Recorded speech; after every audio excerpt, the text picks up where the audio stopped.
never employed a holistic approach.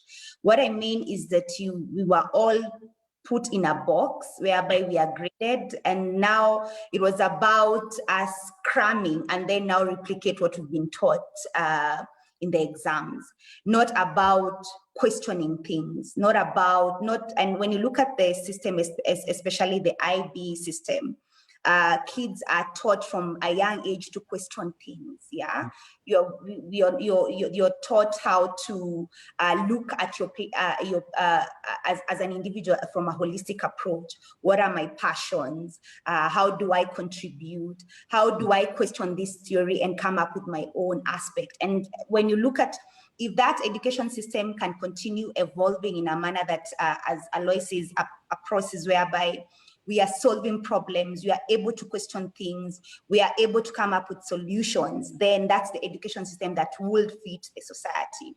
And when you look at, I want to commend the government, especially for Kenya, for now coming up with this new approach, whereby it's about problem solving, it's about bringing solutions to the table. And I've even experienced this even during the hiring process, whereby having that thinking where even you're interviewing someone and they replicate everything they learned in campus from a theoretic approach, then they don't even add value. We want advocate for an education system whereby even students are taught how to unlearn what they knew. I think that would really be very, very impactful. And it's one of the challenges I've actually seen in the education system that we have in Africa. Thank you so much. Thank you so much for sharing that, Eve, and also Lois. I think what you're saying is very relevant, and also the fact that change is happening, right? So you know, the education system and government has realized that there's a need for adjustments, and specifically when it comes to mentality and looking more towards problem solving than remembering theoretical frameworks or remembering exactly what the professor has said. One area that when it comes to education, however, is, for example, technical skills, and really having those skills that are needed, both in Kenya and generally in Africa. But if we look at universities, and let me pick Uganda for this specific example, 80% of the university graduates don't get a job afterwards when they're done. Meaning that as a university, you haven't really done your job, right? Because a big purpose of the university, people go to university specifically to get a job. So if they're not getting a job, this is something that you know, should be dealt with. What's your perspective of this? Why aren't graduates from universities getting jobs? Is it, and what could kind of be done to fix that? Or maybe it's already been dealt with, and that one of the areas is problem solving skills, critical thinking, and those aspects that will now enable you to get jobs. Alois, let me ask you, what's your thoughts on this? I think the answer to that is quite simple, actually. I think universities need to move beyond the comfort zone that they're in right now and actually take up a bigger role. And I've said this in a previous discussion on education, is that universities need to take the role of actually advising the job market on what kind of jobs need to be created based on the skills that they're actually teaching in school. And also universities need to, you find universities, for example, here in Kenya that have been teaching the same curriculum for 20 years or so. But universities need to move to a point where now they're evolving, and some of the courses that they're teaching are actually supposed to meet the job market. So, for example, rather than take students through, just an IT class, how about take them through social media management, because that's where the future is heading to. How about train them on robotics and so on? So those are the kind of ideas that we need to have.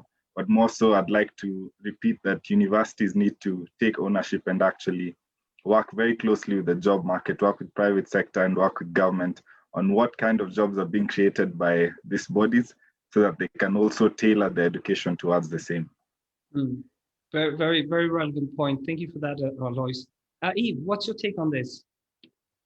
My take on this would be, first of all, I think one of the most critical thing to do, especially right now, is to have a paradigm shift, especially from the universities, that mentality, white collar mental mentality, studying this and then I get a job. So there's no clear path on what exactly how the outside world is changing. So one of the things is to making sure that even education incorporate entrepreneurial skills to all their courses, especially in the university. That's one approach. And then also it also starts also in the families, whereby I don't know how far, at least now we are seeing women now taking up courses that are really impactful to the environment. Now allowing also bringing that aspect of women also studying courses that attempt to be men courses, which are very impactful into the society. Yeah. Get out of the comfort zone. I mean, focus on, it's about offering solutions to the world, not that this course, these engineers are meant for men or scientists are meant for men. That paradigm shift is very, very important. And aligning passion and skills and what the world needs outside there. And even bringing into the table, and I think bringing into the table, especially when it comes to the education, whereby you align the needs of the outside market with the needs of the university. Otherwise, when we have 100,000 social scientists, yet we are looking for doctors, yet we are looking for scientists, especially during this pandemic. I mean, if our the education system had taught people to think outside the box or even throw away the box, we'll have already solved some of these problems that we are currently having in the world.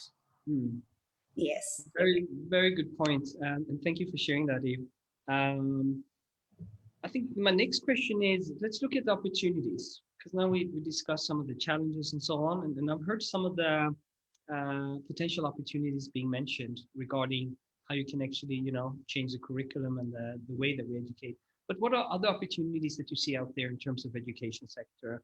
And maybe here particularly, I think technology, ICT, digital education, and so on. Do you see any opportunities within that area? Could also mention other areas, of course. I think the IT sector is very key in terms of future jobs because everything seems to have moved the IT way.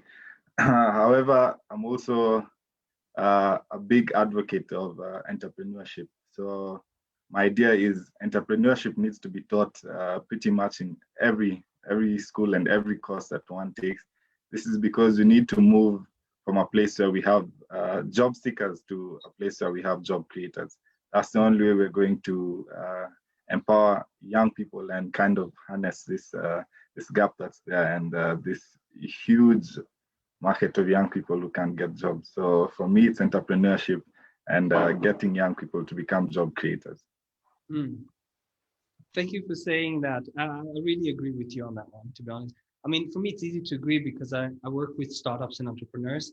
So what you're saying is obviously music to my ears, but yeah.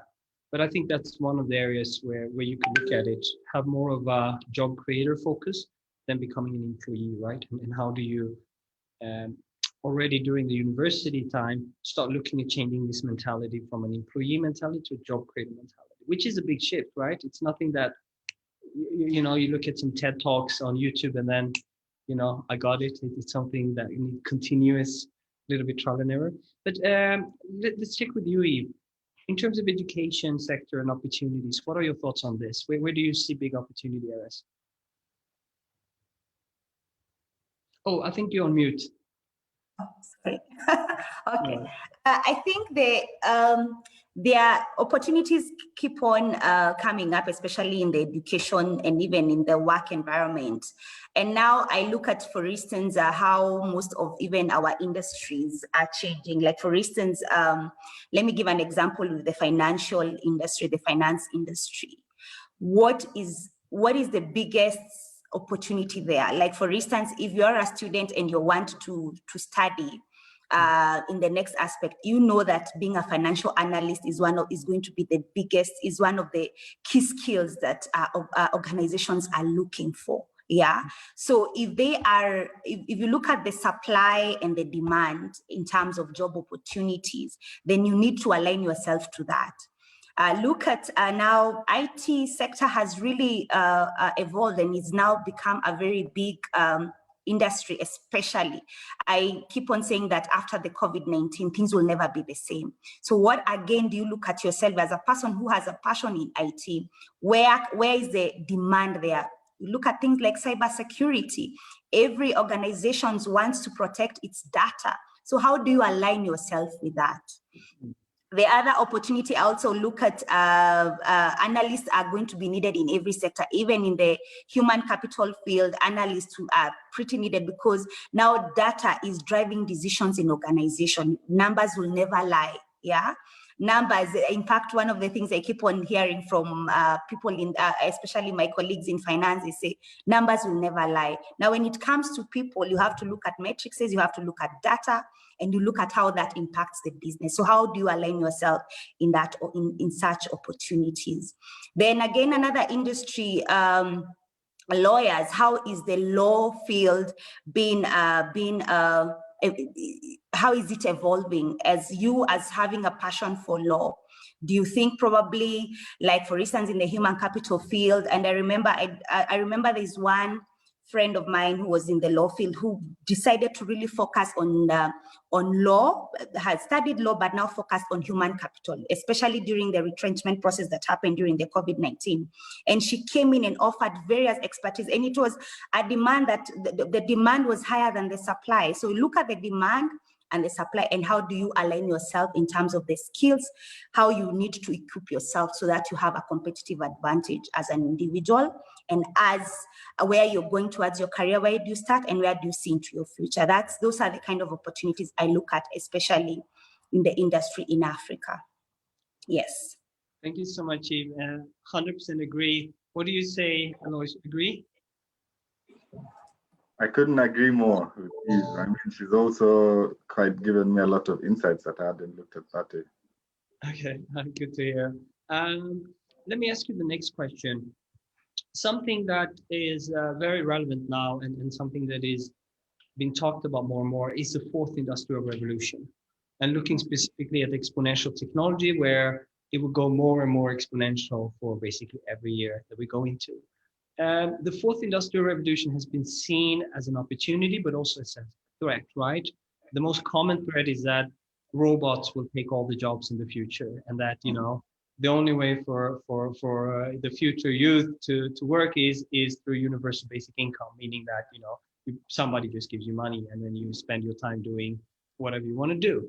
What's your take on the fourth industrial revolution as part of, you know, what does this mean for the youth on the continent? You know, what does this mean in terms of future job? What does this mean in terms of relevant skills for tomorrow? And maybe also understanding what is currently being done towards, you know, addressing the fourth industrial revolution. So this is a big topic. Definitely. Of course, feel free to jump in. Yeah, I mean, I try to look at everything from a positive light, you know.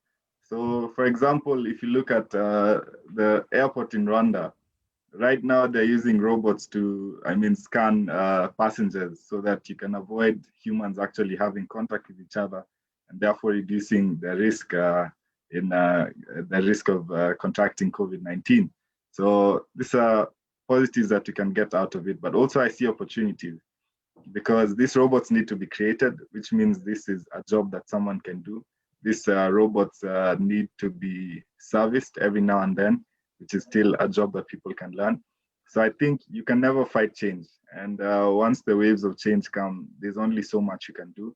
But what you have to do is, us as young people, we need to develop the culture of evolving and learning not to stick by the norms, but challenge status quo and just try to evolve with, as technology comes. Because as you said, we're just getting started, especially here in Africa. No, I hear you, and I really like your positive attitude. I think we should all have positive attitude, specifically because we all know that challenges can be turned into opportunities. So we might as well have a positive attitude, right?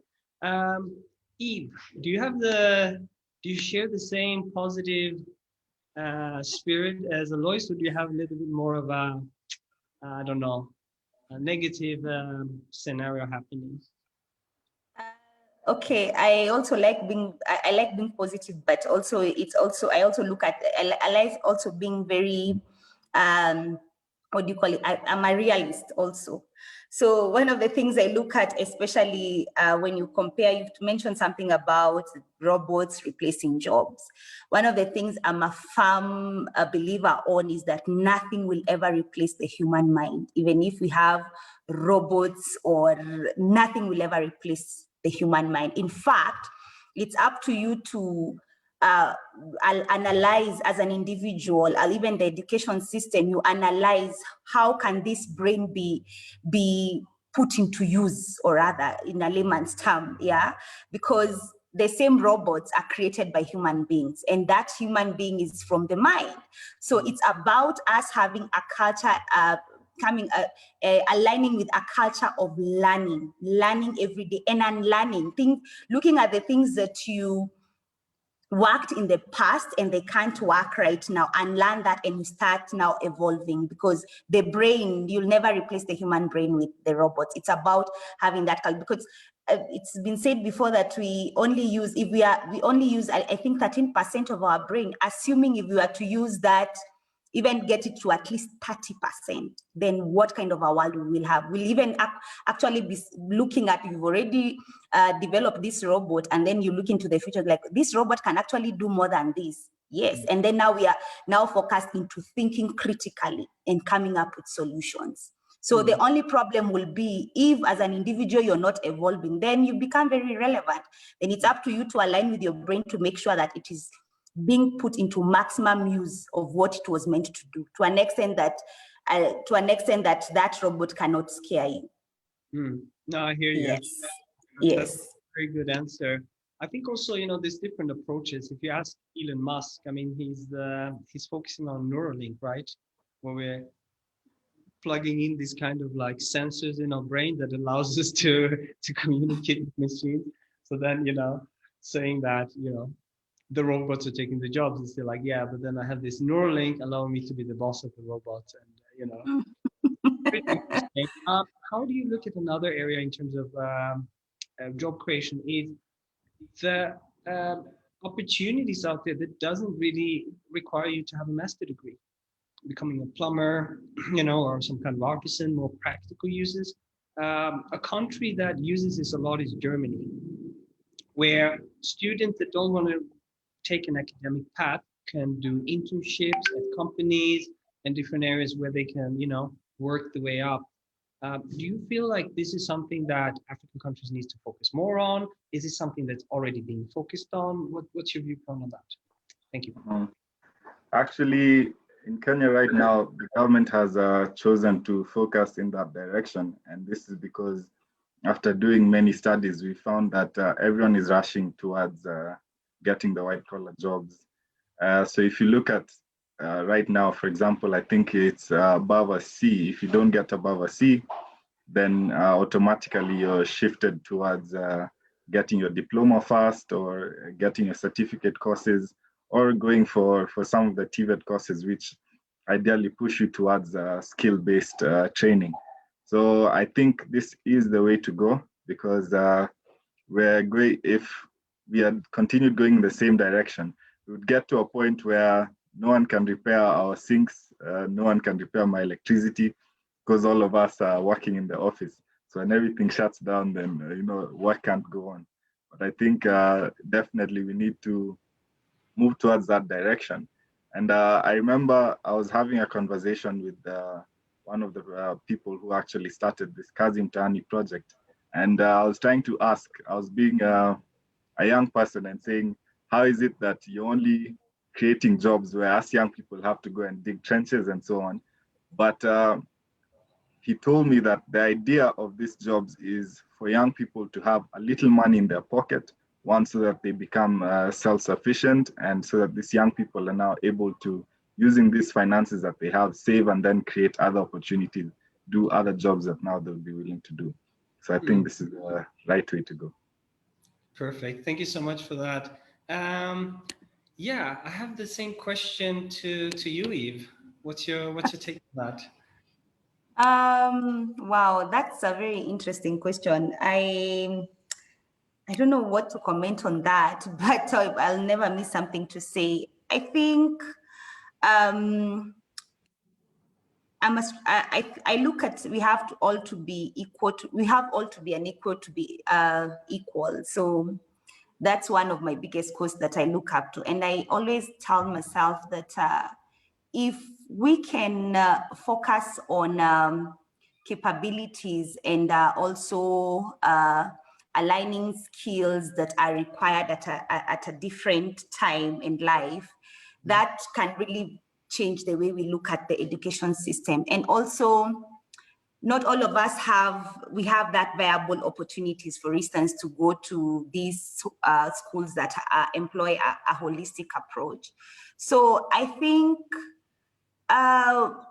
it's just because as Alois has said, it's about looking at what we need, because if all of us want the same thing, then the world would not be interesting. If all of us wanted to do engineering, if all of us wanted to do plumbing, then we'll not have these opportunities to making sure that people are offering at their utmost best. So I still think it's quite debatable on that. That's a debate for another day, which I don't really have the content on that one right now.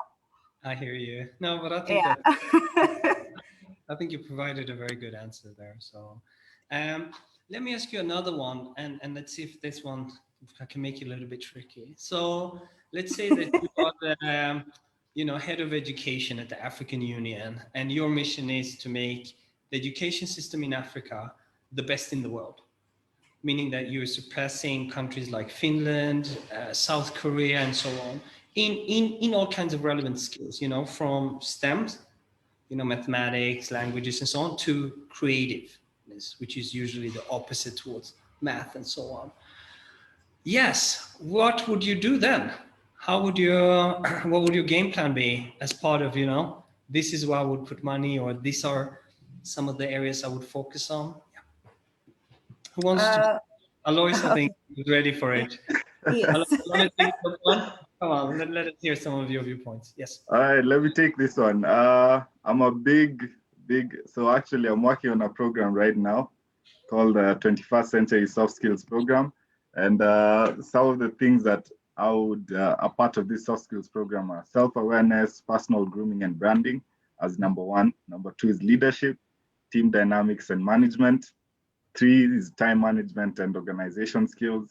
4 is decision making and conflict resolution. 5 is mental health and stress management.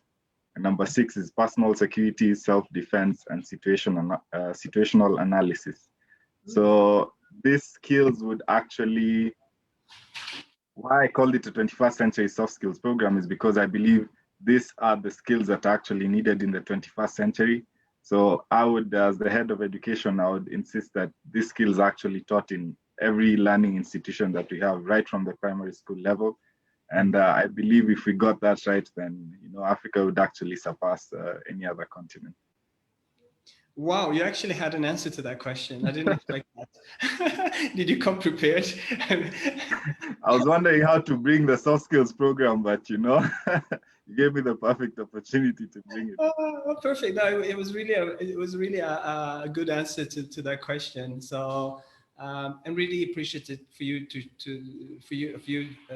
share this also with us as part of what you're thinking. And I also agree with you in terms of this 6 soft skills that you pointed out. They all seem very relevant to me. What's your take on this, Eve? As part of what would you do if you were the education minister of African Union? Yeah. Well, I think one of the things that I'll really, that's something I'm very passionate about is, and I'll add first of all to what Alois has mentioned about self-awareness, and it's, that's something I'd really focus on, especially that, because without self-awareness, you are never aware about the surrounding around you, because you have to first of all know who you are, where you're going. It starts by knowing thyself. Once you know thyself, then you are able to understand how you can be meaningful to the world, yeah? As opposed to someone telling you, like, I remember when I was growing up, my dad kept on telling me, you have to study law, you have to study law. And then I found myself studying that law, which I only use it very minimally, as opposed to what I went up and studied, and it got me to where I am right now. So that self-awareness from the moment that someone gets to kindergarten, that is something I'd really advocate for. The other thing is also give room for experiential learning, yeah, whereby you experiment. That also creates a mindset of taking risks. You do know, in our current, as human beings, what the biggest fear as human beings is taking risks. And after you've taken that risk and you see the fruits, you are like, even if it's not about failing, it's about failing forward. What are the lessons that I've learned? So that is one aspect I'd really, really want to focus on. Then the other thing would be mentoring and coaching. So mentoring and coaching in an aspect whereby introduce that to as the head of the African Union in terms of education, whereby I'll give a room whereby there's a mentoring and coaching, but also make the people being coached to understand, when do you need to let go this coach?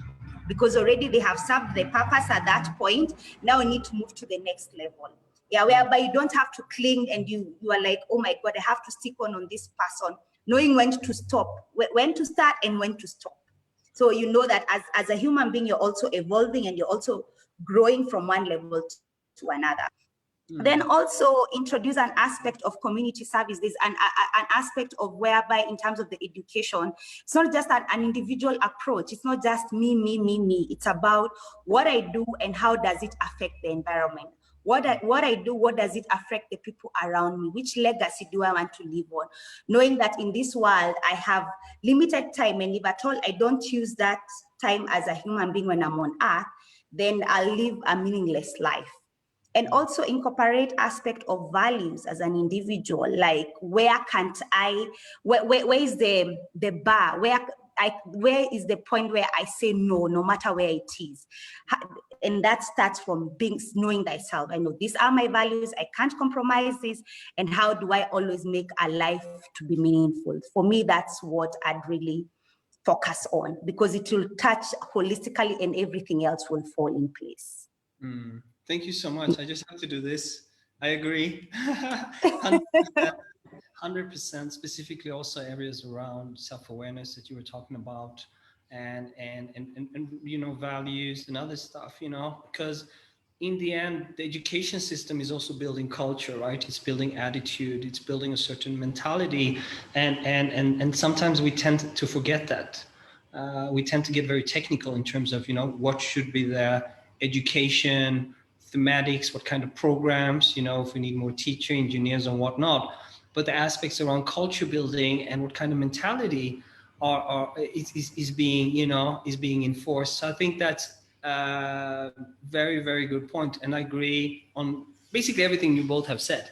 So I think time has run out, unfortunately. I would have loved to continue this discussion. I thought that was very interesting. But I would like to thank our two wonderful panelists, Alois Otieno and Eve Mutiu. Thank you so much.